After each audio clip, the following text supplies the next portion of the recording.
இன்றைக்கி கடவுள் நம்மளுக்கு கொடுத்துருக்க வசனம் மத்தேயு 15:32. பின்பு இயேசு தம்முடைய சீஷர்களை அழைத்து, ஜனங்களுக்காக பரிதபிக்கிறேன். இவர்கள் என்னிடத்தில் 3 நாள் தங்கி இருந்து சாப்பிட ஒன்றுமில்லாதிருக்கிறார்கள். இவர்களை பட்டினியாய் அனுப்பிவிட எனக்கு மனதில்லை.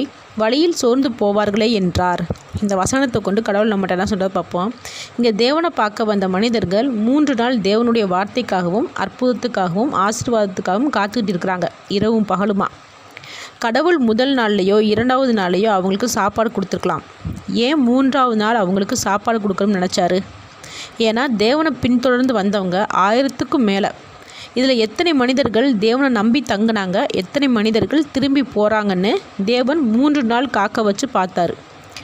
3வது நாள் யாரெல்லாம் தேவனுக்காக பசியோடு திரும்பி போகாமல் தேவனுக்காக காத்துக்கிட்டு இருந்தாங்களோ அவங்களுக்கு தேவன் அப்பமும் மீன்களையும் கொடுத்து ஆசீர்வதித்தார்.